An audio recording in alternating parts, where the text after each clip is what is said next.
For many new electric car owners, and those who are still considering making the jump to owning an electric car, the fear of running out of charge is a very real one. Termed range anxiety, it's often cited as the reason why some people are reluctant to make the switch to an EV. And it usually revolves around the worst case scenario of being trapped in the middle of nowhere, miles from the nearest charging station, with absolutely no way to get home.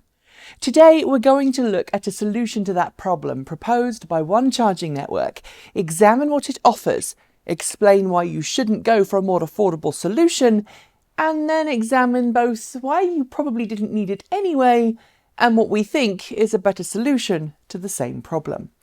Back to range anxiety. Those who've owned an electric car for a while will know the reality to range anxiety fears is very different to what the hype says.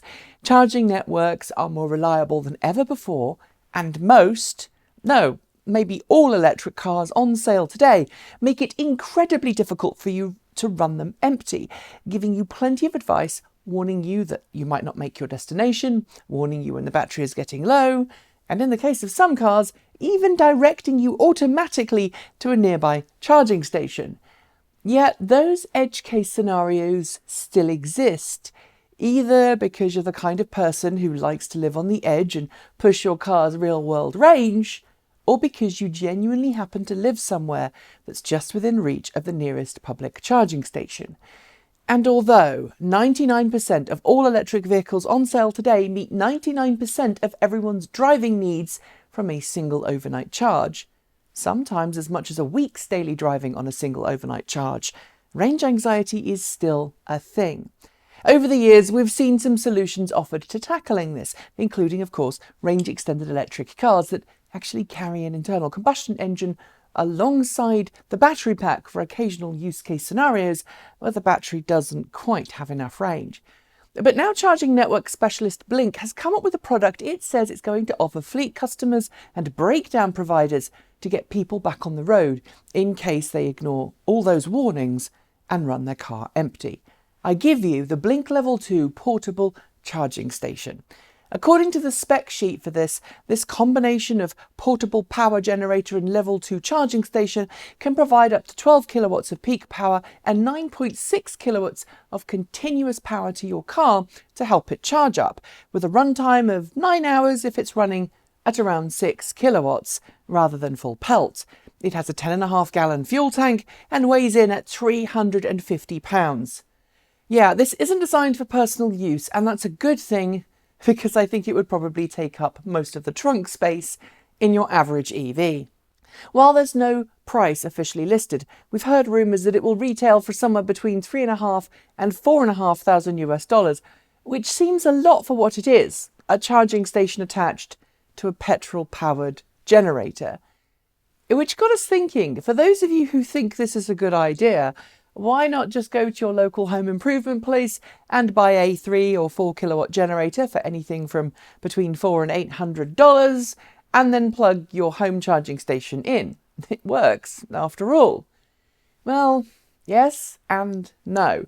You see, the cheap and cheerful generators you buy from your local home improvement store are usually made with pretty low-cost parts, and that includes just about enough electronic components to produce the 110 or 240 volts that your charging station needs.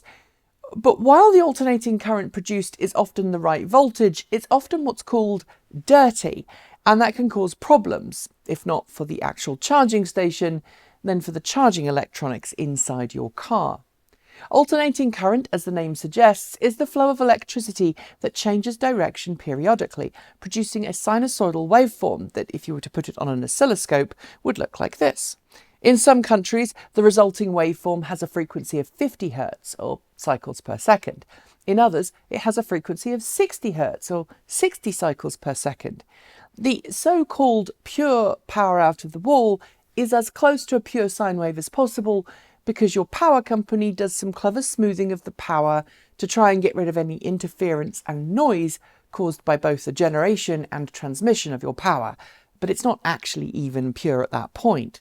Those bargain basement generators you might see at Home Depot or Lowe's or B&Q don't have any circuitry inside them to do that, and the power that comes out of the generator itself tends to have a lot of electrical interference caused by the generation process itself and the cheaper circuitry inside the unit. That interference results in a dirty sine wave which can damage some electrical components. And while it might be okay for dumb circuits like an incandescent light bulb, it's not always good for more complicated circuits like radios or TVs, where you might hear that interference as a mains hum, or for things like the charging circuits inside your electric car.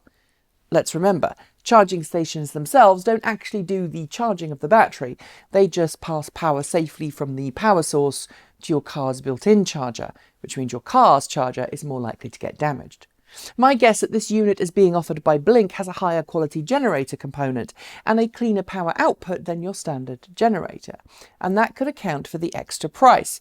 And for breakdown companies, you could easily argue that this is quite a smart solution. But honestly, there are a bunch of better alternatives to this emergency petrol-powered charging station solution. First, there's the idea of having a breakdown truck fitted with a small battery pack capable of providing a few kilowatt hours of power to a stranded EV. The battery itself could be quite small and charged from the breakdown truck, or simply charged up at the base before each shift, which frankly is preferable. If I'm honest, the number of times a breakdown truck encounters an electric car with a flat battery has to be pretty low for all of the reasons I listed earlier. Namely, it's really hard to run your EV empty without trying super hard or ignoring the car's warnings completely. Second, there's the concept of electric vehicle to electric vehicle power transfer. We've seen some trials using the TwoWay connection found on Nissan and Mitsubishi plug-ins, as well as most Japanese market hydrogen fuel cell vehicles, which allows you to pull power out of one vehicle using the same power transfer protocol as TwoWay V2G systems use, and then you feed that power directly into a second vehicle. We've also seen a more affordable version proposed by Sono Motors. Its Scion EV has a two-way power transfer capability to let one EV charge another.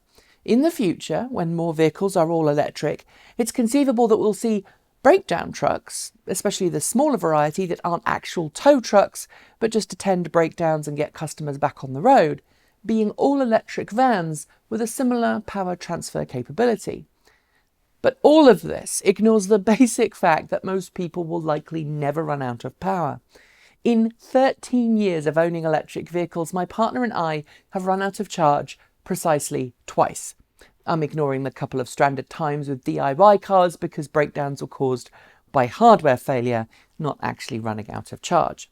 Once I genuinely ran out of power in a snowstorm due to a massive diversion caused by an accident, but I was still able to coast into the rapid charging station in question. The second time, during a family emergency, my partner decided to skip a charge and threw caution to the wind and ended up running out of charge. That required a tow truck to drive her to the nearest rapid charger. The entire experience in that case took less time than it would have done to get a low-power emergency charger plugged in and charging the car up enough to give her the range she needed to get to the rapid charging station.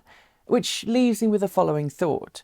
While I applaud Blink for coming up with a solution to people getting stranded with no charge, it strikes me that this solution might be just a little overkill and is quite unnecessary for something that happens very, very infrequently.